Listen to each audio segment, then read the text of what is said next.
Canada's history. Aboriginal peoples. When Europeans explored Canada, they found all regions occupied by native peoples they called Indians, because the first explorers thought they had reached the East Indies. The native people lived off the land, some by hunting and gathering, others by raising crops. The Huron-Wendat of the Great Lakes region, like the Iroquois, were farmers and hunters. The Cree and Dene of the Northwest were hunter-gatherers. The Sioux were nomadic, following the bison, buffalo, herd. The Inuit lived off Arctic wildlife. West Coast natives preserved fish by drying and smoking. Warfare was common among Aboriginal groups as they competed for land, resources, and prestige. The arrival of European traders, missionaries, soldiers, and colonists changed the native way of life forever. Large numbers of Aboriginals died of European diseases to which they lacked immunity. However, Aboriginals and Europeans formed strong economic, religious, and military bonds in the first 200 years of coexistence, which laid the foundations of Canada. The first Europeans. The Vikings from Iceland, who colonized Greenland 1,000 years ago, also reached Labrador and the island of Newfoundland. The remains of their settlement, L'Anse aux Meadows, are a World Heritage Site. European exploration began in earnest in 1497 with the expedition of John Cabot, who was the first to draw a map of Canada's east coast. Exploring a river, naming Canada. Between 1534 and 1542, Jacques Cartier made 3 voyages across the Atlantic, claiming the land for King Francis I of France. Cartier heard 2 captured guides speak the Iroquoian word Canada, meaning village. By the 1550s, the name of Canada began appearing on maps. Royal New France. In 1604, the first European settlement north of Florida was established by French explorers Pierre de Monts and Samuel de Champlain, first on St. Croix Island, in present-day Maine, then at Port Royal, in Acadia, present-day Nova Scotia.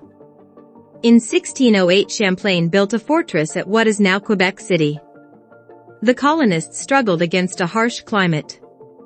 Champlain allied the colony with the Algonquin, Montagnais, and Huron, historic enemies of the Iroquois, a confederation of 5, later 6, First Nations who battled with the French settlements for a century. The French and the Iroquois made peace in 1701. The French and Aboriginal people collaborated in the vast fur trade economy, driven by the demand for beaver pelts in Europe. Outstanding leaders like Jean Talon, Bishop Laval, and Count Frontenac built a French empire in North America that reached from Hudson Bay to the Gulf of Mexico. Struggle for a continent. In 1670, King Charles II of England granted the Hudson's Bay Company exclusive trading rights over the watershed draining into Hudson Bay.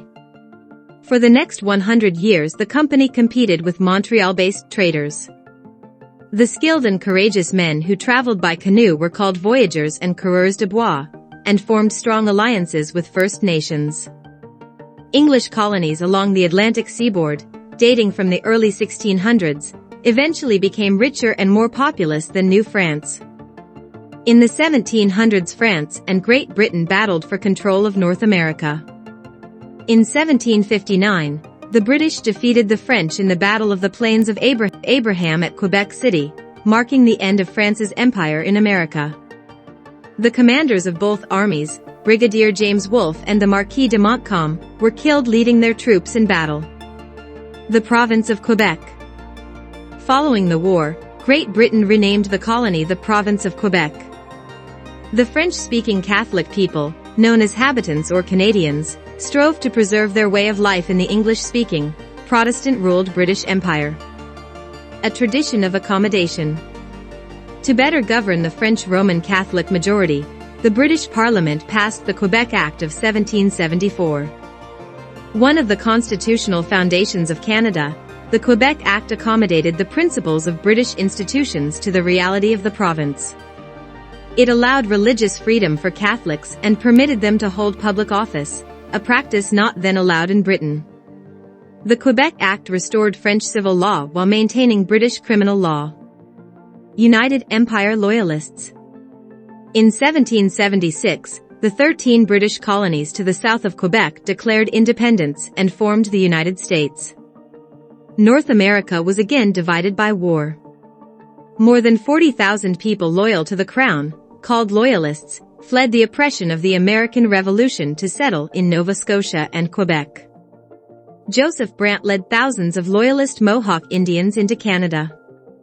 The Loyalists came from Dutch, German, British, Scandinavian, Aboriginal and other origins and from Presbyterian, Anglican, Baptist, Methodist, Jewish, Quaker and Catholic religious backgrounds. About 3,000 black Loyalists, freedmen and slaves came north seeking a better life. In turn, in 1792, some black Nova Scotians, who were given poor land, moved on to establish Freetown, Sierra Leone, West Africa, a new British colony for freed slaves. The beginning of democracy. Democratic institutions developed gradually and peacefully. The first representative assembly was elected in Halifax, Nova Scotia, in 1758. Prince Edward Island followed in 1773, New Brunswick in 1785. The Constitutional Act of 1791 divided the province of Quebec into Upper Canada, later Ontario, which was mainly Loyalist, Protestant and English-speaking, and Lower Canada, later Quebec, heavily Catholic and French-speaking. The act also granted to the Canadas, for the first time, legislative assemblies elected by the people. The name Canada also became official at this time and has been used ever since. The Atlantic colonies and the two Canadas were known collectively as British North America. Abolition of slavery. Slavery has existed all over the world, from Asia, Africa, and the Middle East to the Americas. The first movement to abolish the transatlantic slave trade emerged in the British Parliament in the late 1700s. In 1793, Upper Canada, led by Lieutenant Governor John Graves Simcoe, a Loyalist military officer, became the first province in the Empire to move toward abolition. In 1807, the British Parliament prohibited the buying and selling of slaves, and in 1833 abolished slavery throughout the Empire. Thousands of slaves escaped from the United States, followed the North Star and settled in Canada via the Underground Railroad, a Christian anti-slavery network. A growing economy. The first companies in Canada were formed during the French and British regimes and competed for the fur trade. The Hudson's Bay Company, with French, British and Aboriginal employees, came to dominate the trade in the Northwest from Fort Garry, Winnipeg, and Fort Edmonton to Fort Langley, near Vancouver, and Fort Victoria, trading posts that later became cities. The first financial institutions opened in the late 18th and early 19th centuries. The Montreal Stock Exchange opened in 1832. For centuries, Canada's economy was based mainly on farming and on exporting natural resources such as fur, fish and timber, transported by roads, lakes, rivers, and canals. The War of 1812, the fight for Canada. After the defeat of Napoleon Bonaparte's fleet in the Battle of Trafalgar, 1805, the Royal Navy ruled the waves. The British Empire, which included Canada, fought to resist Bonaparte's bid to dominate Europe. This led to American resentment at British interference with their shipping. Believing it would be easy to conquer Canada, the United States launched an invasion in June 1812. The Americans were mistaken. Canadian volunteers and First Nations, including Shawnee led by Chief Tecumseh, supported British soldiers in Canada's defense. In July, Major General Sir Isaac Brock captured Detroit but was killed while defending against an American attack at Queenston Heights, near Niagara Falls, a battle the Americans lost. In 1813, Lieutenant Colonel Charles de Salaberry and 460 soldiers, mostly French Canadians, turned back 4,000 American invaders at Chateauguay, south of Montreal. In 1813, the Americans burned Government House and the Parliament buildings in York, now Toronto. In retaliation in 1814, Major General Robert Ross led an expedition from Nova Scotia that burned down the White House and other public buildings in Washington, D.C. Ross died in battle soon afterwards and was buried in Halifax with full military honors. By 1814, the American attempt to conquer Canada had failed. The British paid for a costly Canadian defense system, including the citadels at Halifax and Quebec City, the naval drydock at Halifax and Fort Henry at Kingston, today popular historic sites. The present-day Canada-USA border is partly an outcome of the War of 1812, which ensured that Canada would remain independent of the United States. The Duke of Wellington sent some of his best soldiers to defend Canada in 1814. He then chose Bytown, Ottawa, as the endpoint of the Rideau Canal, part of a network of forts to prevent the USA from invading Canada again. Wellington, who defeated Napoleon in 1815, therefore played a direct role in founding the national capital. In 1813, Laura Secord, pioneer wife and mother of 5 children, made a dangerous 19-mile (30 km) journey on foot to warn Lieutenant James Fitzgibbon of a planned American attack. Her bravery contributed to victory at the Battle of Beaver Dams. She is recognized as a heroine to this day. Rebellions of 1837–38. In the 1830s, reformers in Upper and Lower Canada believed that progress toward full democracy was too slow. Some believed Canada should adopt American Republican values or even try to join the United States. When armed rebellions occurred in 1837–38 in the area outside Montreal and in Toronto, the rebels did not have enough public support to succeed. They were defeated by British troops and Canadian volunteers.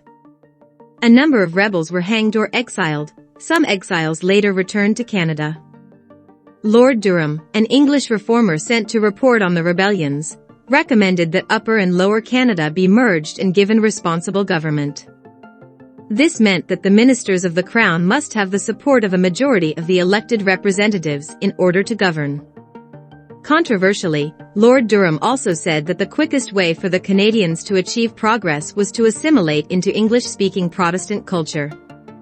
This recommendation demonstrated a complete lack of understanding of French Canadians, who sought to uphold the distinct identity of French Canada. Some reformers, including Sir Étienne Pascal Tatch and Sir Georges-Étienne Cartier, later became fathers of Confederation, as did a former member of the voluntary government militia in Upper Canada, Sir John A. Macdonald. Responsible government. In 1840, Upper and Lower Canada were united as the Province of Canada. Reformers such as Sir Louis Hippolyte La Fontaine and Robert Baldwin, in parallel with Joseph Howe in Nova Scotia, worked with British governors toward responsible government. The first British North American colony to attain full responsible government was Nova Scotia in 1847–48. In 1848–49, the Governor of United Canada, Lord Elgin, with encouragement from London, introduced responsible government. This is the system that we have today. If the government loses a confidence vote in the Assembly, it must resign. La Fontaine, a champion of democracy and French language rights, became the first leader of a responsible government in the Canadas. Confederation. From 1864 to 1867, representatives of Nova Scotia, New Brunswick and the Province of Canada, with British support, worked together to establish a new country. These men are known as the Fathers of Confederation. They created 2 levels of government, federal and provincial. The old province of Canada was split into 2 new provinces, Ontario and Quebec, which, together with New Brunswick and Nova Scotia, formed the new country called the Dominion of Canada. Each province would elect its own legislature and have control of such areas as education and health. The British Parliament passed the British North America Act in 1867. The Dominion of Canada was officially born on July 1, 1867. Until 1982, July 1st was celebrated as Dominion Day to commemorate the day that Canada became a self-governing dominion. Today it is officially known as Canada Day. Dominion from sea to sea. Sir Leonard Tilley, an elected official and father of Confederation from New Brunswick, suggested the term Dominion of Canada in 1864. He was inspired by Psalm 72 in the Bible, which refers to dominion from sea to sea and from the river to the ends of the earth. This phrase embodied the vision of building a powerful, united, wealthy and free country that spanned a continent. The title was written into the Constitution, was used officially for about 100 years, and remains part of our heritage today. Expansion of the Dominion. 1867, Ontario, Quebec, Nova Scotia, New Brunswick. 1870, Manitoba, Northwest Territories. 1871, British Columbia. 1873, Prince Edward Island. 1880, transfer of the Arctic Islands to NWT. 1898, Yukon Territory. 1905, Alberta, Saskatchewan.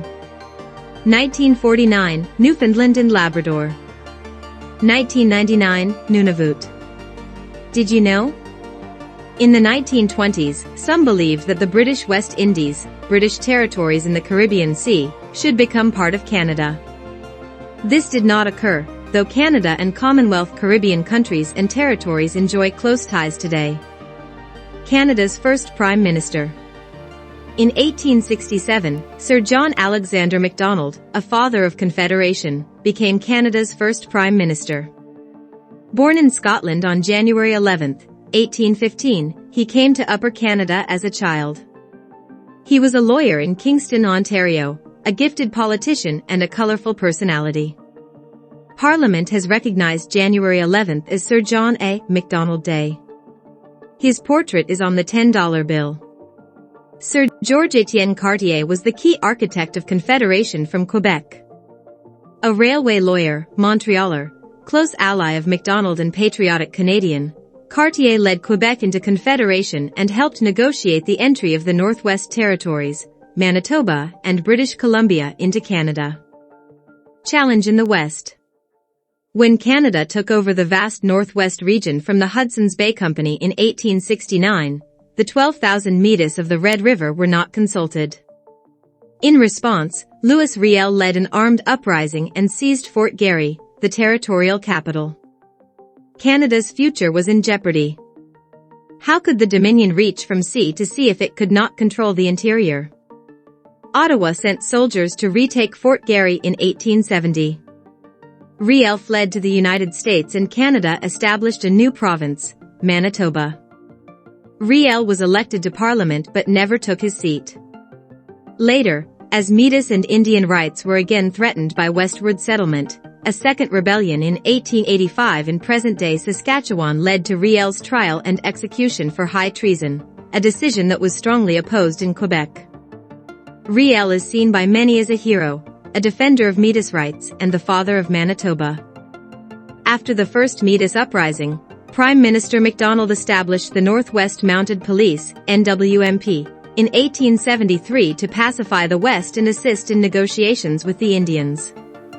The NWMP founded Fort Calgary, Fort Macleod, and other centers that today are cities and towns. Regina became its headquarters. Today, the Royal Canadian Mounted Police, RCMP or the Mounties, are the national police force and one of Canada's best-known symbols. Some of Canada's most colorful heroes, such as Major General Sir Sam Steele, came from the ranks of the Mounties. A railway from sea to sea. British Columbia joined Canada in 1871 after Ottawa promised to build a railway to the west coast. On November 7, 1885, a powerful symbol of unity was completed when Donald Smith, Lord Strathcona, the Scottish-born director of the Canadian Pacific Railway, CPR, drove the last spike. The project was financed by British and American investors and built by both European and Chinese labor. Afterwards, the Chinese were subject to discrimination, including the head tax, a race-based entry fee. The Government of Canada apologized in 2006 for this discriminatory policy. After many years of heroic work, the CPR's ribbons of steel fulfilled a national dream. Moving westward. Canada's economy grew and became more industrialized during the economic boom of the 1890s and early 1900s. 1 million British and 1 million Americans immigrated to Canada at this time. Sir Wilfrid Laurier became the first French-Canadian Prime Minister since Confederation and encouraged immigration to the West. His portrait is on the $5 bill. The railway made it possible for immigrants, including 170,000 Ukrainians, 115,000 Poles, and tens of thousands from Germany, France, Norway and Sweden to settle in the West before 1914 and develop a thriving agricultural sector. The First World War. Most Canadians were proud to be part of the British Empire. Over 7,000 volunteered to fight in the South African War, 1899 to 1902, popularly known as the Boer War, and over 260 died. In 1900, Canadians took part in the battles of Paardeberg, Horse Mountain, and Lillefontaine, victories that strengthened national pride in Canada. When Germany attacked Belgium and France in 1914 and Britain declared war, Ottawa formed the Canadian Expeditionary Force, later the Canadian Corps. More than 600,000 Canadians served in the war, most of them volunteers, out of a total population of 8 million. On the battlefield, the Canadians proved to be tough, innovative soldiers. Canada shared in the tragedy and triumph of the Western Front. The Canadian Corps captured Vimy Ridge in April 1917, with 10,000 killed or wounded, securing the Canadians' reputation for valor as the shock troops of the British Empire. One Canadian officer said, "It was Canada from the Atlantic to the Pacific on parade. In those few minutes I witnessed the birth of a nation." April 9th is celebrated as Vimy Day. Regrettably, from 1914 to 1920, Ottawa interned over 8,000 former Austro-Hungarian subjects, mainly Ukrainian men, as enemy aliens in 24 labor camps across Canada, even though Britain advised against the policy. In 1918, under the command of General Sir Arthur Currie, Canada's greatest soldier, the Canadian Corps advanced alongside the French and British Empire troops in the last 100 days. These included the victorious Battle of Amiens on August 8, 1918, which the Germans called the Black Day of the German Army, followed by Arras, Canal du Nord, Cambrai, and Mons. With Germany and Austria's surrender, the war ended in the armistice on November 11, 1918. In total 60,000 Canadians were killed and 170,000 wounded. The war strengthened both national and imperial pride, particularly in English Canada. Women get the vote. At the time of Confederation, the vote was limited to property-owning adult white males. This was common in most democratic countries at the time. The effort by women to achieve the right to vote is known as the women's suffrage movement. Its founder in Canada was Dr. Emily Stowe, the first Canadian woman to practice medicine in Canada. In 1916, Manitoba became the first province to grant voting rights to women.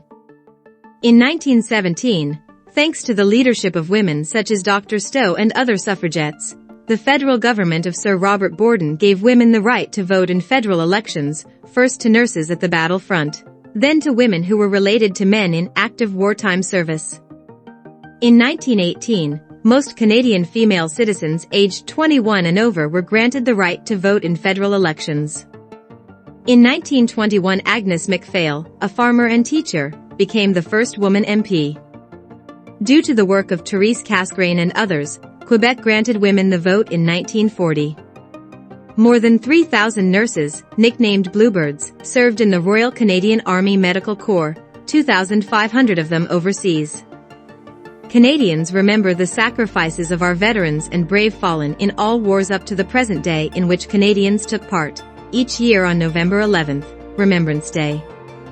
Canadians wear the red poppy and observe a moment of silence at the 11th hour of the 11th day of the 11th month to honor the sacrifices of over 1 million brave men and women who have served, and the 110,000 who have given their lives. Canadian Medical Officer Lieutenant Colonel John McCrae composed the poem In Flanders Fields in 1915. It is often recited on Remembrance Day. Between the wars. After the First World War, the British Empire evolved into a free association of states known as the British Commonwealth of Nations. Canada remains a leading member of the Commonwealth to this day, together with other successor states of the empire such as India, Australia, New Zealand, and several African and Caribbean countries. The Roaring Twenties were boom times, with prosperity for businesses and low unemployment. The stock market crash of 1929, however, led to the Great Depression or the Dirty Thirties. Unemployment reached 27% in 1933, and many businesses were wiped out. Farmers in Western Canada were hit hardest by low grain prices and a terrible drought. There was growing demand for the government to create a social safety net with minimum wages, a standard work week, and programs such as unemployment insurance. The Bank of Canada, a central bank to manage the money supply and bring stability to the financial system, was created in 1934. Immigration dropped and many refugees were turned away, including Jews trying to flee Nazi Germany in 1939. Phil Edwards was a Canadian track and field champion. Born in British Guiana, he won bronze medals for Canada in the 1928, 1932, and 1936 Olympics, then graduated from McGill University Medical School. He served as a captain in the Canadian Army during the Second World War and, as a Montreal doctor, became an expert in tropical diseases. The D-Day invasion, June 6, 1944. In order to defeat Nazism and fascism, the Allies invaded Nazi-occupied Europe. Canadians took part in the liberation of Italy in 1943-44. In the epic invasion of Normandy in northern France on June 6, 1944, known as D-Day, 15,000 Canadian troops stormed and captured Juno Beach from the German army, a great national achievement shown in this painting by Orville Fisher. Approximately 1 in 10 Allied soldiers on D-Day was Canadian. The Canadian Army liberated the Netherlands in 1944-45 and helped force the German surrender of May 8, 1945, bringing to an end 6 years of war in Europe. The Second World War. The Second World War began in 1939 when Adolf Hitler, the National Socialist, Nazi, dictator of Germany, invaded Poland and conquered much of Europe. Canada joined with its democratic allies in the fight to defeat tyranny by force of arms. More than 1 million Canadians and Newfoundlanders, Newfoundland was a separate British entity, served in the Second World War, out of a population of 11.5 million. This was a high proportion, and of these, 44,000 were killed. The Canadians fought bravely and suffered losses in the unsuccessful defense of Hong Kong, 1941, from attack by Imperial Japan, and in a failed raid on Nazi-controlled Dieppe on the coast of France, 1942. The Royal Canadian Air Force, RCAF, took part in the Battle of Britain and provided a high proportion of Commonwealth aircrew in bombers and fighter planes over Europe. Moreover, Canada contributed more to the Allied air effort than any other Commonwealth country, with over 130,000 Allied aircrew trained in Canada under the British Commonwealth Air Training Plan. The Royal Canadian Navy, RCN, saw its finest hour in the Battle of the Atlantic, protecting convoys of merchant ships against German submarines. Canada's merchant navy helped to feed, clothe, and resupply Britain. At the end of the Second World War, Canada had the third largest navy in the world. In the Pacific War, Japan invaded the Aleutian Islands, attacked a lighthouse on Vancouver Island, launched fire balloons over BC and the prairies, and grossly maltreated Canadian prisoners of war captured at Hong Kong. Japan surrendered on August 14, 1945, the end of 4 years of war in the Pacific. Regrettably, the state of war and public opinion in BC led to the forcible relocation of Canadians of Japanese origin by the federal government and the sale of their property without compensation. This occurred even though the military and the RCMP told Ottawa that they posed little danger to Canada. The Government of Canada apologized in 1988 for wartime wrongs and compensated the victims.